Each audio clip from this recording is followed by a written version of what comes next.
Meu irmão, minha irmã, paz e bem para você. Hoje, segunda-feira, 23 de novembro.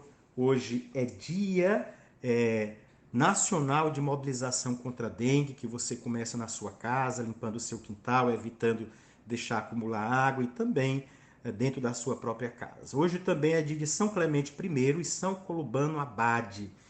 Hoje, às 19 horas, na Igreja Matriz Nossa Senhora Aparecida, tem o Terço das Mulheres. E lembramos a você que hoje, 23, 24 e 25, o clero da nossa Diocese de Miracema do Tocantins estará reunido com o seu bispo em retiro. Portanto, reze pelo clero, pelos padres da nossa Diocese, para que de fato cresçamos espiritualmente no amor a Deus e no serviço aos irmãos, especialmente aos mais pobres e necessitados, anunciando a bondade de Deus e denunciando tudo aquilo que é contra o reino de Deus. Também lembrando que ontem, dia de Cristo Rei, domingo, é o dia que nós lembramos dos leigos e leigas, os homens e mulheres que fazem a força, que dão a força à nossa comunidade, que dão vida à comunidade do Senhor, se empenhando nos trabalhos. Então aqui o meu abraço a você que nos escuta, que é leigo, leiga, que participa na sua comunidade, especialmente aqueles que participam na minha comunidade, que fazem parte da minha família paroquial, aqui da paróquia Nossa Senhora Aparecida.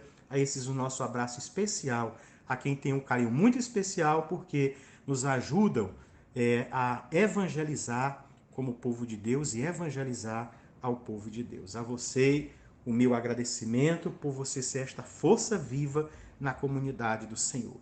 E também peço as suas orações aos pais do nosso irmão Milton José, que está com seus pais lá em Palmas, idosos já e com Covid-19, para que eles se recuperem o quanto antes, porque para Deus nada é impossível.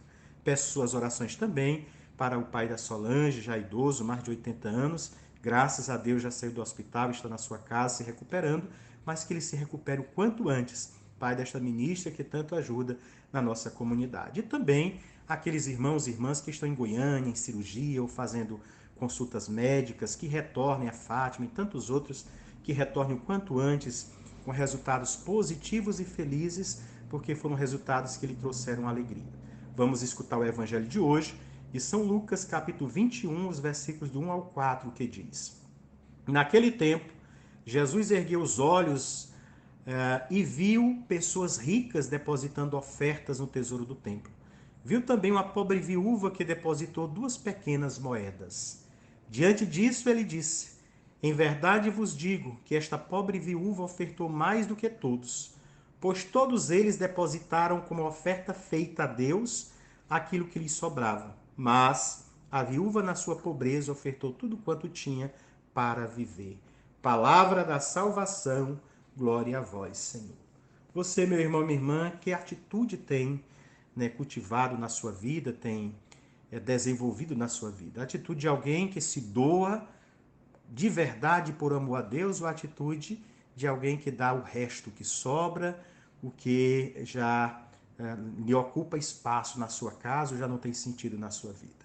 A maneira como nós ofertamos e o que nós ofertamos diz muito de quem nós somos.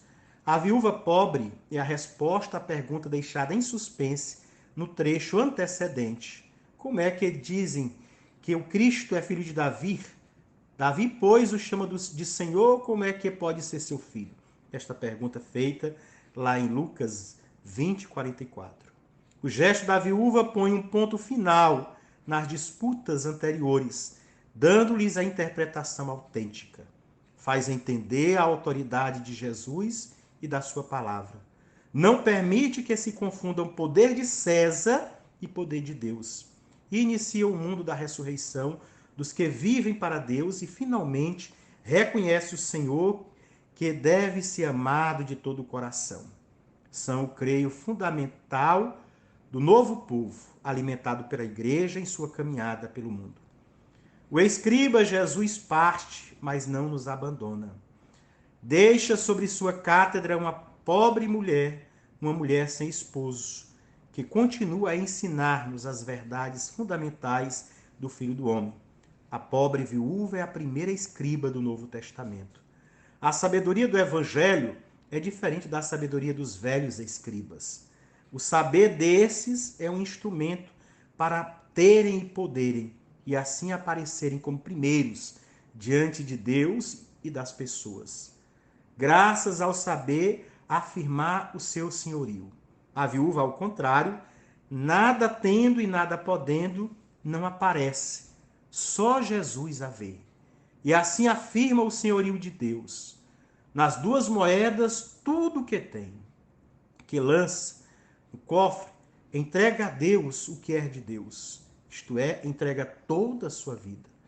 A pequena viúva no imenso templo é o evangelho vivo, o bom perfume de Cristo, por meio do qual se expande o seu conhecimento por todos os cantos do mundo.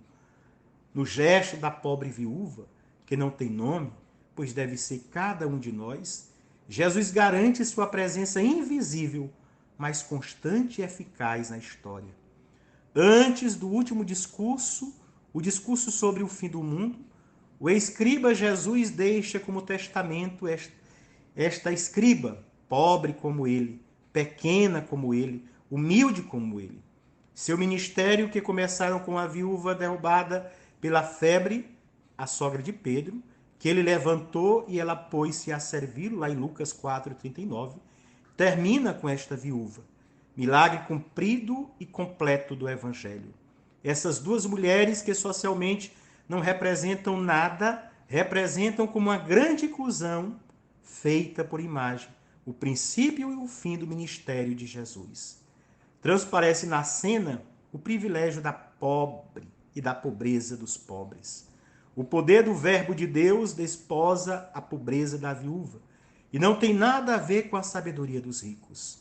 A viúva pobre, que nada fala, lança seu silêncio, a indagação. Os discípulos escolherão como guias da sua vida o que conta aos olhos das pessoas ou o que conta aos olhos de Deus. Os escribas que Jesus questiona têm naqueles que se dedicam ao ministério da palavra e da oração seus sucessores naturais. O próprio evangelista é um deles. Esses novos escribas correm o mesmo perigo no qual caíram os antigos: tornar-se proprietários e não servidores da fé alheia, fazer-se patrões e não colaboradores da alegria dos fiéis. Na verdade, nem fiéis nem escribas têm o direito de dispor da palavra. Todos têm o indecidível dever de responder a esta palavra que nos traz vida nova. A viúva pobre e silenciosa do fim do Evangelho torna-se a escriba sábia e eloquente do Novo Testamento.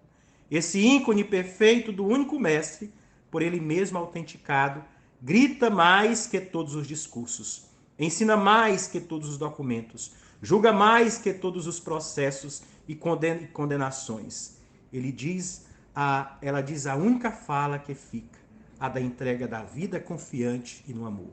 Que assim nós sejamos, meu irmão, minha irmã, que assim nós tenhamos a capacidade de nos doar ao Senhor, dando não o que nos sobra, mas dando o que de melhor nós temos na vida e no coração. Que você assim faça e que desta forma Deus transforme a sua vida e a cada um de nós. Tenha uma semana abençoada de já, que você fique na graça de Deus que é Pai, Filho e Espírito Santo. Amém.